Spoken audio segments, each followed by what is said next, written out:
స్టార్మా నుండి తాజాగా ఓ ప్రోమో విడుదలయ్యింది. ఆ ప్రోమోను కానీ మనం ఒక్కసారి చూసినట్లయితే బిగ్ బాస్ హౌస్లో డబుల్ ఎలిమినేషన్తో షాక్ ఇచ్చారు నాగార్జున గారు. బిగ్ బాస్ తెలుగు సీజన్లో వీకెండ్ అయితే వచ్చేసింది. అయితే వీకెండ్ అంటే హౌస్లో ఉండే మామూలుగా ఉండదు రచ్చ. ఈ వారం రోజులు ఒక లెక్క, వీకెండ్ రోజు ఒక లెక్కగా ఉంటుంది. ఇక అక్కినేని నాగార్జున గారు బిగ్ బాస్ టీమ్స్ మీదకి వచ్చి తన కామెంట్స్ అయితే చెప్తారు. ఇక నాగార్జున గారు వచ్చే రోజు కోసం అభిమానులు ఎదురు చూస్తూ ఉంటారని చెప్పాలి.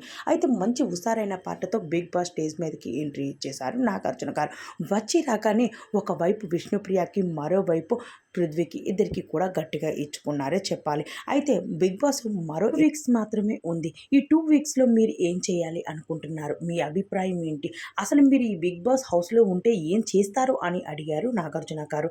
అసలు మేము బిగ్ బాస్ హౌస్లో ఉండకపోవడం ఏంటి సార్, మేము ఇక్కడే ఉంటాము అంటూ మీరు చెప్తే సరిపోయిందా? మీరు చేసే చేష్టలకి బిగ్ బాస్ హౌస్లోనే కాకుండా బయట కూడా చాలామంది నెగిటివిటీ స్ప్రెడ్ చేస్తూ మిమ్మల్ని బయటికి పంపేయాలని ఫిక్స్ అయిపోయారు. అయితే ఈరోజు షాకింగ్ డెసిషన్ ఏంటి అంటే, మీ ఇద్దరిని ఒకేసారి ఎలిమినేషన్ చేసేస్తున్నాను, ఇక్కడి నుంచి తక్షణమే మీరిద్దరు వెళ్ళిపోండి అంటూ షాకింగ్ డెసిషన్ తీసుకున్నారు బిగ్ బాస్.